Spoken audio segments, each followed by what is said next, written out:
नमस्कार दोस्तों, आपका स्वागत है वाणी ऑडियो लाइब्रेरी में। आज हम पहुंच गए हैं इस प्रेरणादायक पुस्तक रिच डैड पुअर डैड के एपिलॉग यानी अंतिम चरण पर।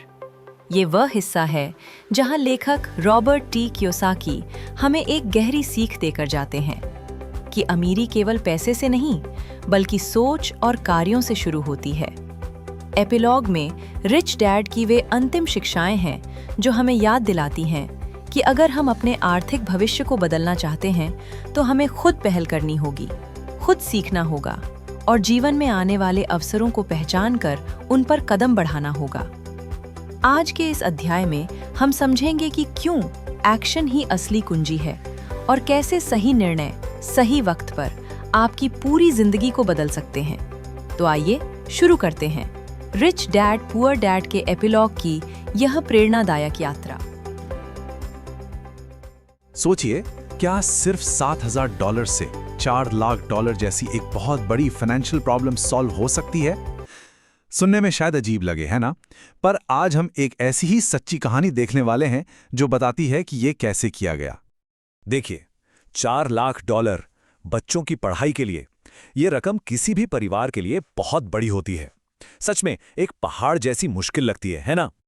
लेकिन इतनी बड़ी प्रॉब्लम का सॉल्यूशन पता है किसमें छिपा था? सिर्फ इस छोटी सी रकम में, $7,000। अब सवाल यह है कि आखिर ये हुआ कैसे? चलिए पता लगाते हैं। इस सवाल का जवाब एक कहानी में छिपा है और कहानी शुरू होती है यहां से। तो ये कहानी मेरे एक दोस्त की है। वो भी हम सब की तरह अपने बच्चों के कॉलेज के लिए पैसे जोड़ने की टेंशन में था। गोल तो एकदम साफ था, लेकिन उसे पूरा करना बहुत मुश्किल लग रहा था। उनका टारगेट था $4 लाख और अब तक की सेविंग्स सिर्फ $12,000। अब आप ही सोचिए, हर महीने $300 बचाकर क्या ये टारगेट पूरा हो सकता था? मतलब पुराने तरीकों से तो ये लगभग नामुमकिन ही था। हम में से ज्यादातर लोग क्या करते हैं? वही पुराना फॉर्मूला, खूब मेहनत करो, पैसे बचाओ, जरूरत पड़े तो लोन ले लो। लेकिन सवाल ये है कि क्या यही सबसे स्मार्ट तरीका है या इससे कोई बेहतर रास्ता भी है? और बस यहीं पर सोच में एक बहुत बड़ा बदलाव आया। बात सिर्फ सेफ खेलने की नहीं थी, बल्कि स्मार्ट खेलने की थी। मतलब सिर्फ कड़ी मेहनत करने की जगह फाइनेंशियल इंटेलिजेंस यानी पैसे की समझ को बढ़ाने की थी। तो देखिए, एक तरफ है पुराना तरीका, बस मेहनत करो, पैसे बचाओ, और दूसरी तरफ है फाइनेंशियल इंटेलिजेंस, मतलब पहले सीखो, फिर मौके ढूंढो और ऐसी चीजें बनाओ जो आपके लिए पैसा कमाएं, जिन्हें हम एसेट्स कहते हैं। तो ये स्मार्ट तरीका असल जिंदगी में कैसा दिखता है? अच्छा, इसकी शुरुआत हुई एक घर से जिसे सिर्फ $7,000 में खरीदा गया। ये बात है 1991 की, जब फिनिक्स का रियल एस्टेट मार्केट बिल्कुल गिरा हुआ था और वहीं एक बड़ा मौका छिपा था। तो हुआ ये कि 1991 में फिनिक्स में रियल एस्टेट मार्केट की हालत बहुत खराब थी। एक सेलर था जिसे अपनी नई नौकरी के लिए शहर से तुरंत निकलना था, मतलब वो बेचने के लिए डेस्परेट था। और सबसे बड़ी बात, उस प्रॉपर्टी पर एक नॉन क्वालिफाइंग लोन था। अब इसका मतलब क्या है? इसका सीधा मतलब ये था कि कोई भी खरीदार बिना बैंक के चक्कर काटे उस लोन को सीधे अपने नाम पर ले सकता था। इससे पूरी डील बहुत जल्दी और आसानी से हो सकती थी। अब जरा नंबर्स देखिए। मालिक मांग रहा था $1,02,000, पर नेगोशिएट करके डील हुई सिर्फ $79,000 में।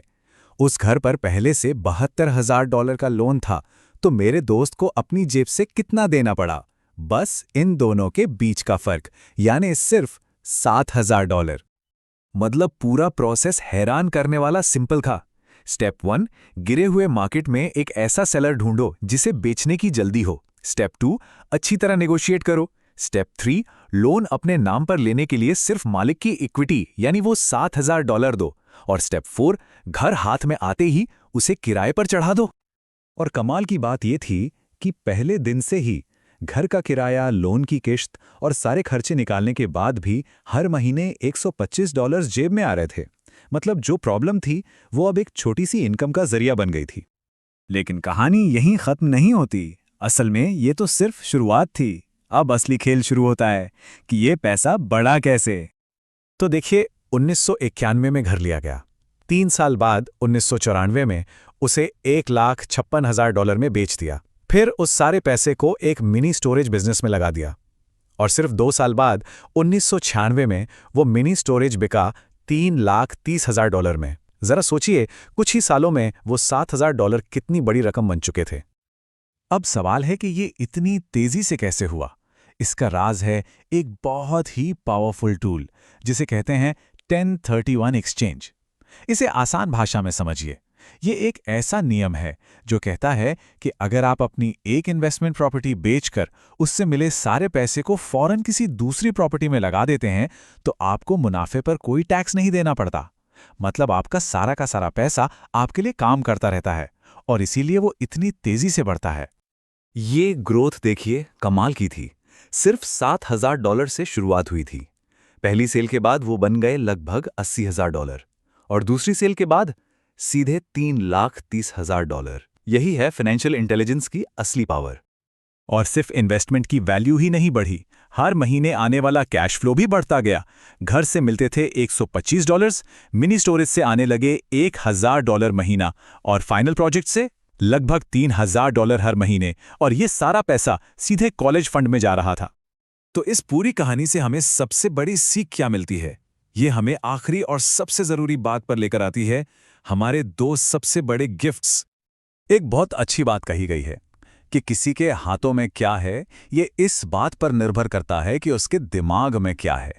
असली दौलत सिर्फ पैसा नहीं है, असली दौलत है नॉलेज, मौकों को पहचानने और उन पर एक्शन लेने की काबिलियत। सच तो ये है कि पैसा सिर्फ एक आइडिया है, और ज्यादा पैसा चाहिए तो बस अपनी सोच बदलनी होगी।